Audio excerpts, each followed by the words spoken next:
Oi, Michelle por aqui. Hoje eu vou contar pra vocês da minha experiência como fora de CLT, quando eu decidi ser uma empreendedora. Assim, eu tava com meu guri pequeno, ele devia ter uns 2 anos, e eu não tava com a ideia de trabalhar de carteira assinada, mas havia uma necessidade de complementar a renda lá em casa, só que meu marido não queria que eu fizesse pão pra vender. E era a única coisa que eu sabia fazer com excelência, fazer pão recheado, fazer cuca, bolo, essas coisas pra vender. Pão caseiro normal. E eu sei que é uma coisa que muitas pessoas em casa não sabem ou não conseguem fazer. Então, o que eu fiz? Eu falei pra ele, não, acho que eu vou trabalhar assim, vou anunciar na internet. Mas a minha vontade real era de sair pra vender em comércios. Minha intenção não era vender em grandes quantidades, 100, 200 pães, mas vender uma quantidade pequena direto para o consumidor final, o que geraria menos trabalho e mais renda. Então, o que eu fiz? Como eu já sabia mais ou menos o que eu gastava por pão, com 5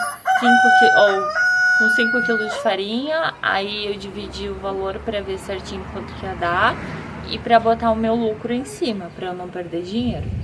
E eu ia vendendo de bicicleta, normal.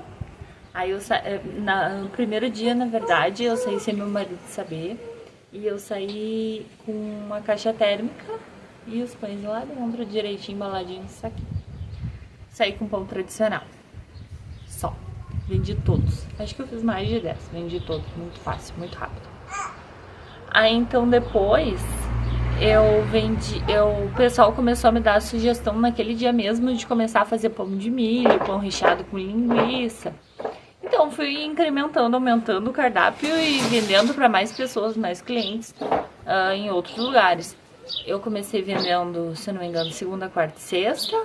Depois eu já comecei a vender segunda, terça, quarta e sexta. Depois eu comecei a vender na quinta também, então eu vendia todos os dias de semana.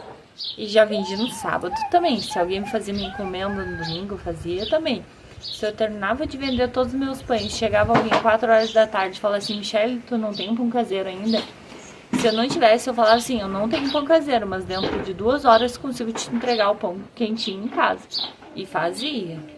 Às vezes não tinha, eu fazia pão com torresmo também, vendia muito. Vendia muito bem. Aí eu engravidei da minha pequena. Quando eu engravidei da pequena, eu ainda vendi mais um tempo.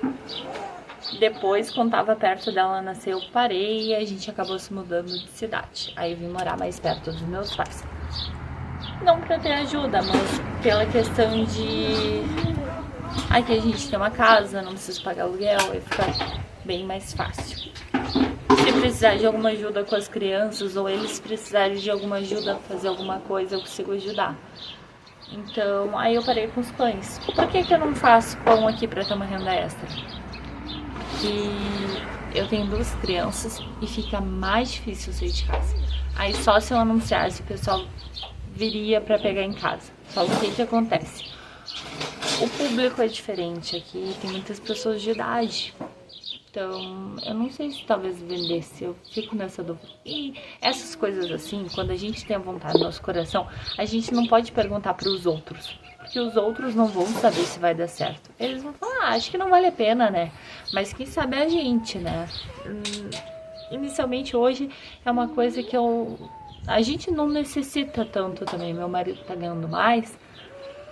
Mas futuramente, quem sabe um dia eu volte. Se vocês quiserem receitinha de pão, quiserem mais alguma informação, a gente vai se conversando. Se tu gostou do vídeo, curte, comenta, compartilha, vamos conversar. Se tu tá gostando do conteúdo, fica por aqui, pra gente formar um grande círculo de amizade. Um beijo e até a próxima.